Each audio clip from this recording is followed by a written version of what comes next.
अपनी मनोबल को सजीव रखो, धन स्वयं तुम्हारे पास आएगा। आत्मविश्वास बनाए रखो, धन खुद तुम्हारे पास आएगा। सही मार्ग पर चलो, तुम्हारा धन स्वयं तुम्हारे पास आएगा। गौतम बुद्ध के उपदेशों में विशेष रूप से धन प्राप्ति के संबंध में अनमोल विचारों की बहुत सी दिशा हैं जो जीवन को सफल बनाने की मार्गदर्शन प्रदान करती हैं। दोस्तों, आइए भगवान बुद्ध से धनवान बने रहने की एक अनमोल कथा सुनते हैं। एक दिन भगवान बुद्ध वन से गुजर रहे थे।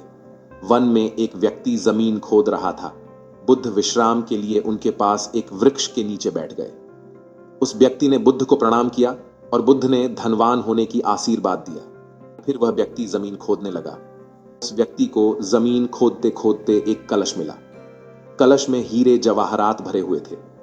उसने सोचा, आज मेरा भाग्य जाग उठा है।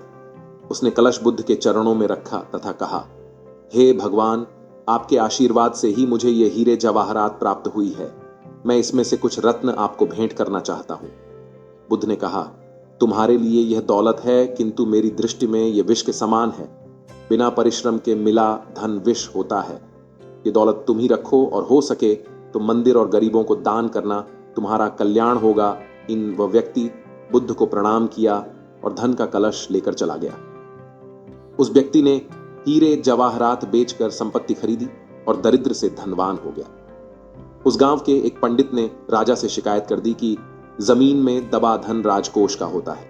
उस व्यक्ति ने उसे निजी काम में लगाकर नियमों का उल्लंघन किया है। राजा ने उस व्यक्ति को तुरंत बुलवाया और हीरे जवाहरात कलश राजकोष में जमा कराने को कहा। उस व्यक्ति ने राजा से क्षमा मांगा और उसने सच्ची बात बता दी कि मैंने हीरे जवाहरात बेचकर संपत्ति खरीद ली है। नियमों का उल्लंघन करने की वजह से राजा के आदेश से उसे परिवार सहित कारागार में डाल दिया गया। उसकी संपत्ति जब्त कर ली गई। एक दिन राजा कारागार निरीक्षण के लिए गया। उस व्यक्ति से भी मिला।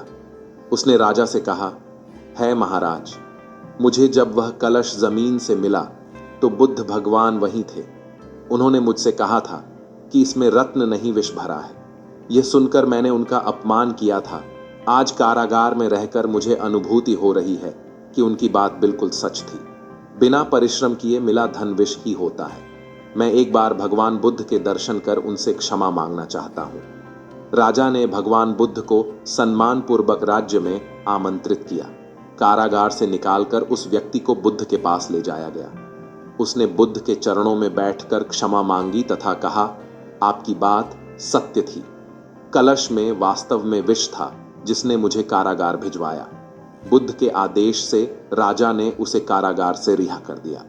उसने उसी दिन से परिश्रम से प्राप्त धन से खुशी जीवन यापन व्यतीत करने लगा।